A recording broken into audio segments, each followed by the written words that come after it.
Welcome to the Ranchonomics Podcast, where we empower you to build a better ranch and transform your operations into a thriving business. I'm your host, John Haskell. Let's get started. All right, welcome to the Ranchonomics Podcast. I am excited to be here with you today. I am John Haskell, the host, and I'm joined by Kevin Wiltse from Kansas. Kevin, welcome to the show. How are you doing? Appreciate it, John. I'm doing well. Thanks. Excellent. Well, we are going to talk about cropland today. We're going to talk about farming. It's a topic we don't visit enough about on this podcast. Kevin and his wife, Mandy, who is part of our team, have been in this game for a long time. I'm going to ask them to kind of describe their situation. I'm going to ask them to talk about the transition they've made over the years and what it's meant for their operation. So, Kevin, why don't you give us a little history and then we'll jump in. So we farm and ranch in kind of west central Kansas, semi-arid, kind of a 22 to 24 inch rainfall zone. 100% dryland cropping, just to give people kind of a perspective. Good. No irrigation, no pivots, no wheel lines. No. So we're 100% dryland. So that does weigh into the decision-making process for us to convert more of this land over to forage type operations, just because it's a realization of where you farm in the world and maybe you shouldn't be farming anyway type of deal. And also comes down to profits. What can we do with what God has given us and the environment that we're in? So, yeah, very good. And you're on a multi-generational farm, correct? So correct. I'm the fifth generation on this farm today. So fantastic. Yep. And did you recently win some kind of conservation award? I'm sure you don't want to talk about this, but I'd love you to. Yeah. So our family was awarded the 2025 Leopold Conservation Award. Spectacular. So quite an honor. Yeah, congratulations. That is a big honor. So very proud of you guys for being able to do that. That's awesome. So give us a little bit. We're going to talk a lot about cover crops today, and cover crops and forage crops, I think. So let's give us a little bit of background. Kind of what are you guys doing today and how did you get here? That's a good question. So today we implement some cover crops between cash crops. We do some, if you want to call, like companion cropping, like within a cash crop. And then we also just do full season, if you want to call them cover crops or forage crops, grazing. So we kind of do all of that. So in this country, it's kind of a wheat, sorghum, fallow standard rotation here. Kind of the easy spot to put cover crops in for people out here is after wheat harvest and before a milo crop the following year. Yep. And your wheat is typically harvested kind of midsummer, right? Yeah, mid-June. Yeah, we're done. Perfect. And then normally that would be bare ground until you plant it again in the fall? Yeah, so normally we would have wheat harvest, say the middle of June. You're in a no-till system. You would chemically try to keep that field clean until June of the next year. Yeah. 12 months, which just doesn't work anymore. Yeah. And by clean, you mean bare soil exposed to the air. Yeah. So then when you start learning about how the soils actually function with biology and keeping this system alive, and the only way to fix our soils is, through solar energy, and the only way to get that into the soil is through plants. So, and then the root exudates feeds the biology, and then, we build aggregation and we got the whole system going. Easier said than done. But but so that's our kind of an easy place to start. Like now we're getting into fields after wheat harvest and we're putting in cover crops. So when we started doing this years ago, it was like we were getting really hard into it, like in 11, 12, and 13. So if you remember those years, at least for us, they were really dry. So what that ended up doing was like our milo crop the following year, it really hurt our yields because we were taking moisture. So we really just kind of took a step back and reevaluated why we're doing it, what we're doing, and how we can make this work economically. So that's when we decided we're going to utilize all these things with livestock because that makes the economic portion of it work. So that's what we started focusing on, I guess, in that time frame was because we still to this day will take a yield hit on our following cash crop, but I'm okay with that, and I kind of you can manage against that by selecting certain species, terminating at certain times, but we're focused on the forage for livestock, and we through the inputs we save, reducing herbicide by half to 2/3, we can, and the money we make off the grazing, we still come out, net profit dollar per acre ahead on the other systems.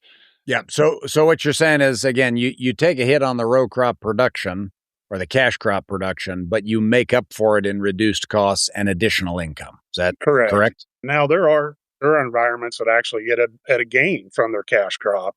So, that's where the system really starts working well. So, Right. And we've shared episodes with Joe Gardner in Canada and Amos Troster in Iowa, and they both, I believe, claim that gain in their row crop production, cash crop production, because of the grazing. yeah, and it's a balance. That we're taking water out of the system, Right. but leaving more carbon, more residue on the soil. So hopefully we're going to capture more rainfall, in the spring, but sometimes it doesn't come. Yep. Right. And I think both those guys would be significantly wetter environments than where you're at. So, okay, real quickly, did your family run cattle prior to doing this? Yeah, so we've run cattle forever. As far as my life is concerned, yeah, that was a big deal. Grandpa and my dad, they were big on the cattle. And quite honestly, they were doing this stuff 50 years ago because when I was a kid, cut the wheat, we drilled sorghum sudan in, and we turned the cows out. Yeah. Okay. So yeah, so this isn't new to this operation, but the management is a lot different now, and the species we're selecting and raising itself, because I'm just gonna, I guess, it's just kind of a given that we're managing our grazing on this. We're moving the cattle, Sure. Yeah. Much more intensive grazing management now than, yeah. I mean, 40 years ago, nobody'd heard of that, right? So that's a whole different thing. So that's kind of one deal where we're doing, and we select species in our environment, there's a lot of different sorghum sedans, forage sorghums, that type. We want some diversity in there, mostly because it's safer. Well, it's good for the soil for one, but it's a safer grazing experience as far as animal health is concerned. So, and I imagine that gives you some drought resilience too. If you have rainfall or don't, that helps with different species. Yeah, for sure. Different species, because every year that same mix is going to look different just depending on, timing of rainfall and conditions. But I like some diversity in there. You don't have to be crazy with it because you can get expensive, but if you can get 4 plant families in there, I think that's beneficial. So we talk a lot on this podcast about profitability, risk, and decision making, but none of that works if you don't know your numbers. At RanchRight, we help producers build clarity around cash flow, margins, and risk, so the decisions we talk about on Ranchnomics actually work in the real world. If you want fewer surprises and more control, that's where to start. Book a discovery call today at ranchrightllc.com. 4 plant families. So explain that a little more. I really like that. So we would do like a warm season grass and maybe a cool season grass, a legume, cool season broadleaf, or maybe a warm season broadleaf too. Like an example of a mix might be like some dwarf BMR sorghum sedans. We put a little forage sorghum. Warm season grass, yeah. And we'll typically put some oats in maybe. We like cool season grass, yeah. Collards they survive our heat better than anything. Like just can't kill them, and I like that. Yep. And then, sun hemp cowpeas, yep, that sort of thing.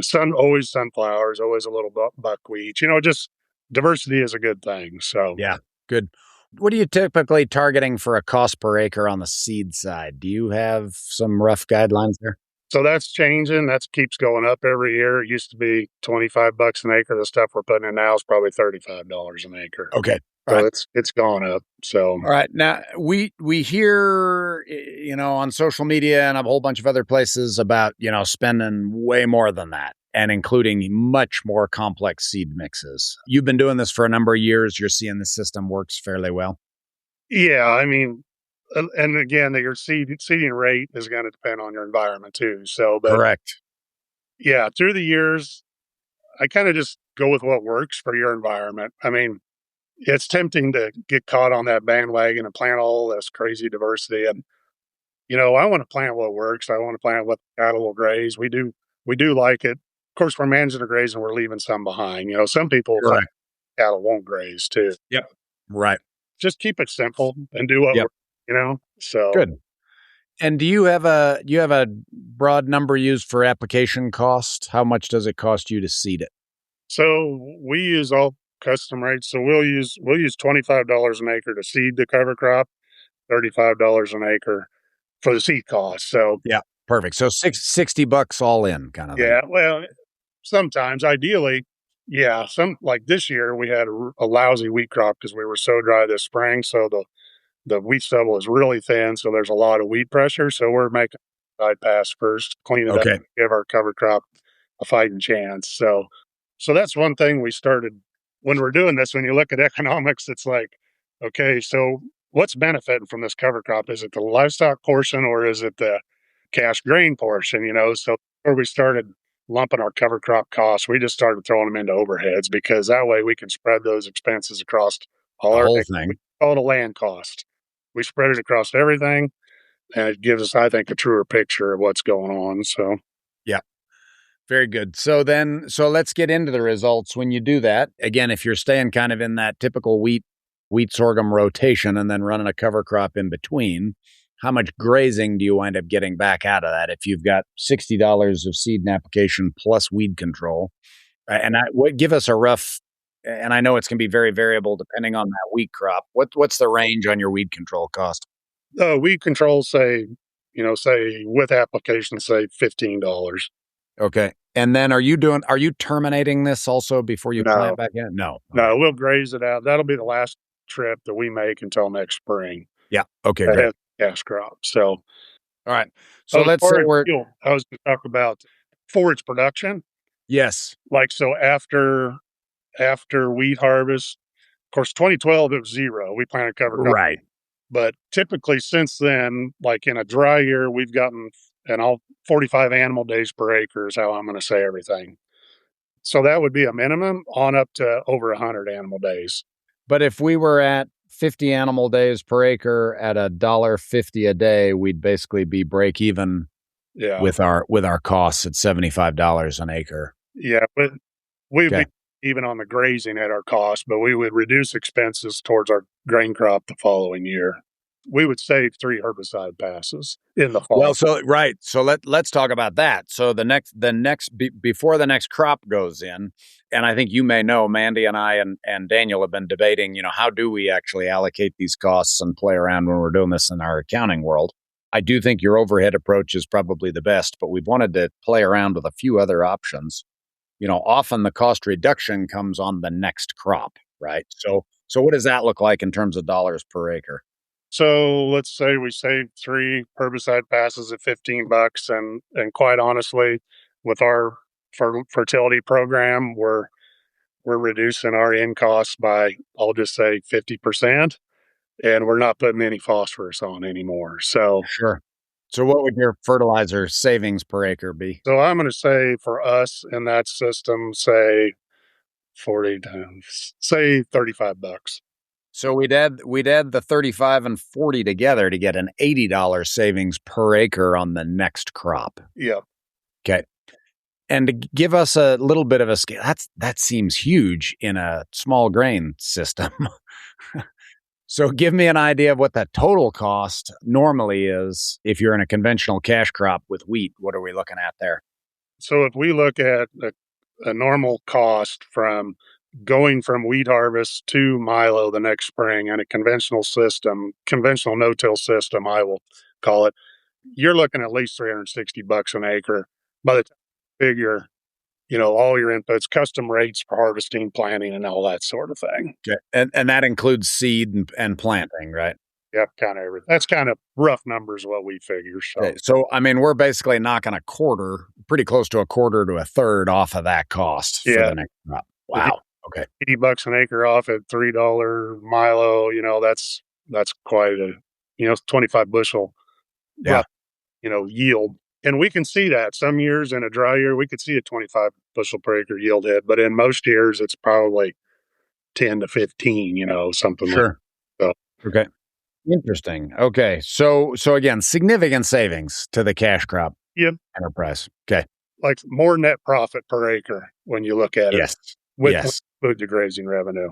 So when we look at grazing the grazing revenue on our place, or this is how I look at it anyway. I might be totally wrong, but so we have a cow calf operation, plus we run stockers, plus we have a small grass finished beef deal, plus we do custom grazing. So, if you're custom grazing and stockers, it's really easy. Yes. Yeah. It makes the math super easy, right? Super. Yeah. So when you have all those things, then it gets kind of blurry, all those different classes. So what I started doing is just I have Mandy give me my gross profit for the year. And then I keep track of all my animal days we harvest. Okay, and let's pause for just a second. I told you we were going to do this before. Gross profit is your gross product minus all your direct costs. So gross product is the total economic value of whatever you produce, whether you sell it or not. So it includes revenue, but it also might include increased value of animals you retain. And then direct costs are feed, vet, animal ID, livestock commissions, those sorts of things that you're going to subtract from that. Does not include land and labor overheads. Correct. And all feed costs, all vet costs, everything. Yep. All the costs are out of there. Good. Anything that increases per unit of per animal, right? So if I buy another animal, I put another tag in, that is a direct cost. So gross profit is gross product minus those direct costs, what's left over. Okay. Sorry to interrupt you. Let's keep going. Good. Appreciate it. So I take that gross profit then, and then I divide it by my total animal days harvested across the farm ranch for the entire year. So that gives me an average. What is my gross profit per animal day that I'm taking off? Say I take 50 animal days per acre off of a cover crop. That value is to me on my operation then.